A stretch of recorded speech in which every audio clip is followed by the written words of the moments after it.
Fair one, too. 7 days. That's all I had with him. And now she's sitting behind the wheel like she was the widow, like I never mattered. Narrator, solemn tone. Maggie Harper stood at the edge of the driveway, hands clenched, staring at the gleaming 1970 Camaro SS. The July heat pressed down on her shoulders, but it wasn't the sun making her burn. It was the sight of Angela Mercer, her late husband's ex, polishing the hood like it still belonged to her. Narrator, sharp sarcastic tone. Maggie had been married for exactly 7 days, not 7 years, not 7 months.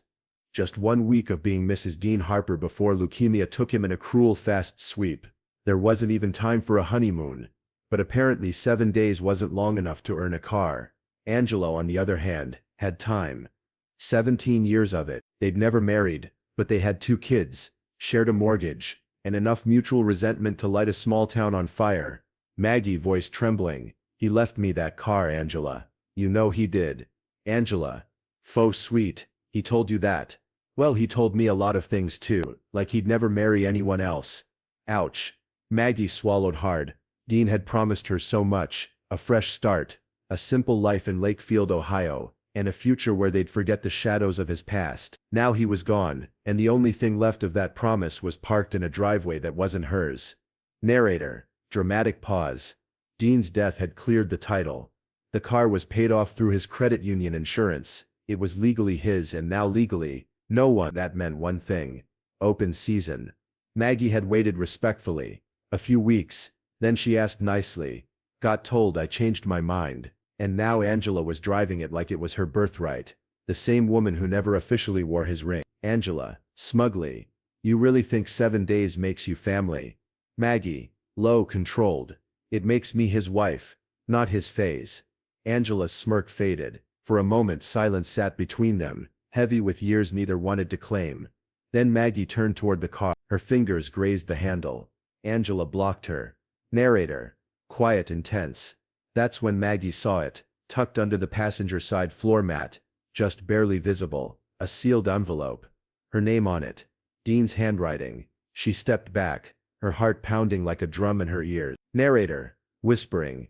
Had Dean left her more than just promises? End with cliffhanger music cue. I begged to drive that car once, just once. He said no, but she got the keys like it was nothing. Narrator, cold, analytical tone. The envelope was real. The handwriting, undeniably Dean's. Maggie knew those loopy, confident D's, anywhere. She waited until she got back to her apartment before tearing it open, hands trembling like she was opening a time capsule from the dead. Inside, a single page, no date, no signature, just one line. If anything happens, give the Camaro to Maggie. She deserves it more than anyone. Narrator, pause, biting tone. Not notarized, not legal, just personal, which in Angela's world meant worthless. Maggie quietly, reading aloud. She deserves it more than anyone, but would a court agree? Maggie didn't care. Not yet. The note was proof of something deeper, that he chose her. That even after 17 years with Angela, he'd wanted Maggie to have the thing he loved most. The car wasn't just metal, it was his legacy, his rebellion, his youth. But Maggie wasn't the only one uncovering pieces of Dean. In town, whispers started. Angela had taken to the salon circuit, telling her side of things, how she had raised Dean's children, how Maggie came out of nowhere, how marrying a man on his deathbed was the dirtiest trick in the book. Angela, gossiping at the nail salon. She didn't even know what kind of oil he used in that engine. But sure, let's call her the wife. The story twisted. Maggie became the interloper, the gold digger, the woman who snagged a man when he was too weak to think straight. Narrator, ironic tone. What they didn't know, what no one knew, was that Maggie had tried to walk away. Dean had begged her not to. He was tired of being sick and unloved. He wanted to die married, not remembered as a mistake. Narrator, rising tension. And now, that plea had become her burden.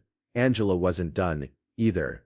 She'd kept the car's extra set of keys, filed an injunction with the probate court, claimed emotional ownership, said she had driven it more than Maggie ever had, which was technically true. Maggie had never even touched the gas pedal.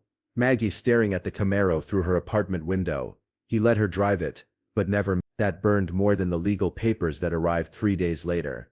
Narrator, building suspense. The court date was set. Maggie now had 14 days to prove she deserved the car, but it wasn't about the vehicle anymore. It was about what Dean never said out loud, and what Maggie might still find. Because that car, it had secrets. He's gone.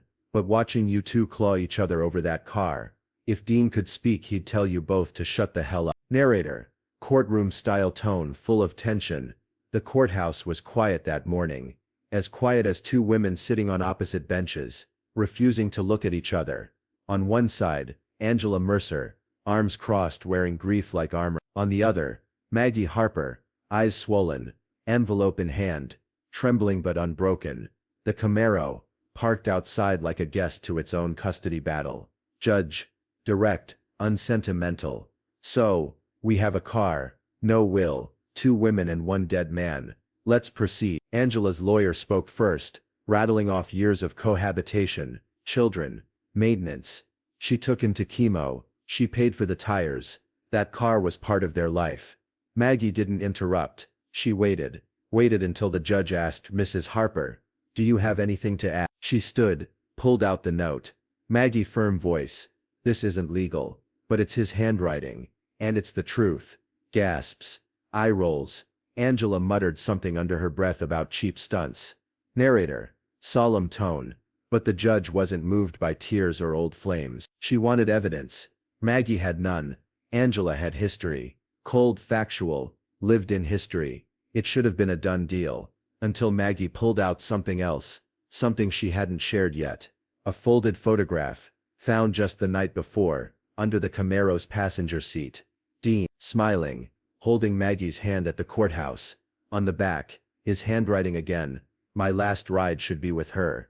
That turned the room. Even Angela leaned forward. "Judge, softer now. I can't rule based on feelings. But I can consider intention." And then, she tapped the photo. "This feels like intention." Narrator. Breathless beat. The judgment. Maggie got the car, not because she was his wife. Not because she won, but because for once, the law and love briefly held hands. Angela walked out without a word. But the story didn't end there. 2 weeks later, Maggie took the Camaro to Dean's favorite lake, sat in the driver's seat, turned the engine. It roared to life like it had been waiting. In the glove box, one final surprise. A cassette mixtape labeled for Mag's drive. Narrator. Whispering. He hadn't left her much, but he'd left her the one thing that mattered. A voice. A car, and a reason to move forward.